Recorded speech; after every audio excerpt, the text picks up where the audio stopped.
The urgent pushing at the back door, the sharp ping of a cup on a saucer, and the powerful surge of tap water into the kettle indicated a heightened anxiety in Ella.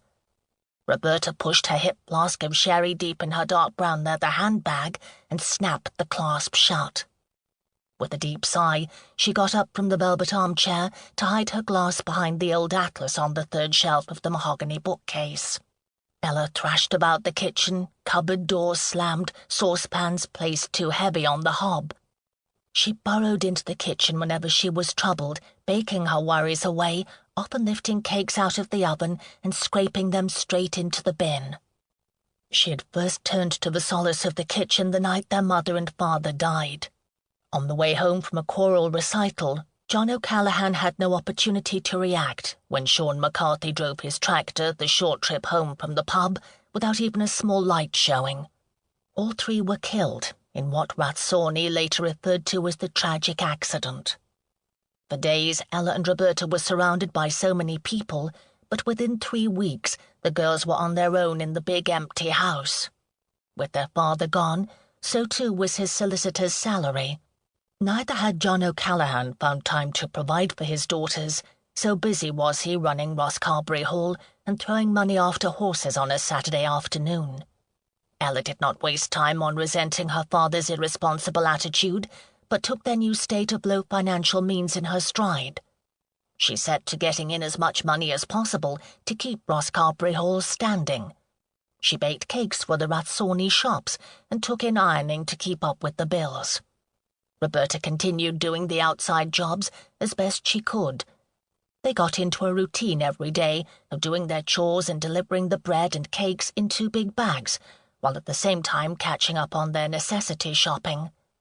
They did not move far from Rathsawney, but were sometimes called upon by the department store in Arklow to do relief holiday work, and also helped out at the local hardware shop on busy weekends. When the fountain pump broke down, there was no money to repair it.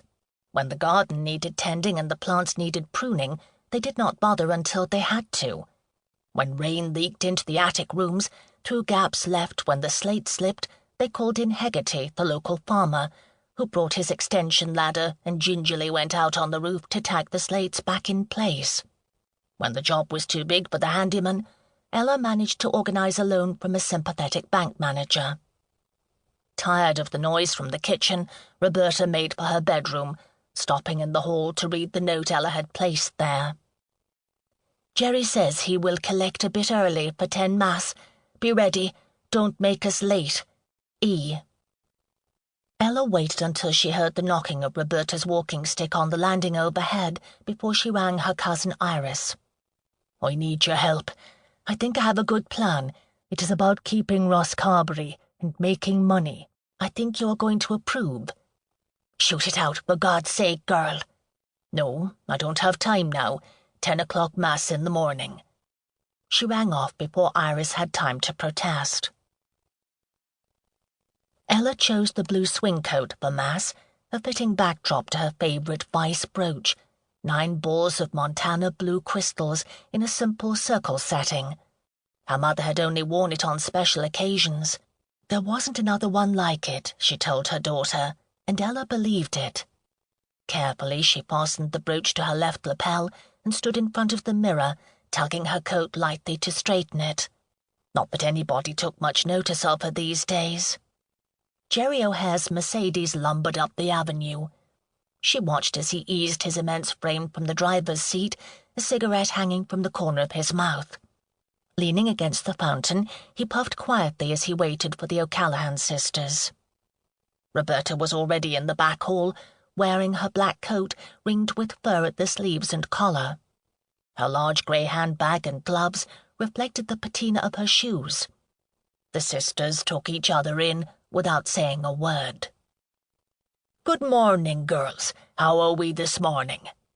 Jerry O'Hare collected the sisters every Sunday to bring them to and from Mass. He did it out of kindness, though his Christmas box from the O'Callaghans was exceedingly generous. They put up with his silly ways and sometimes even looked forward to his fake flirtatious line of talk. Iris pushed into the seat beside them, towards the middle of the church. "You got me to Mass, Ella. What is it you want? To keep listening to this audiobook, I've left you a link in the description so you can do it, at no cost thanks to Audible's 30-day free trial.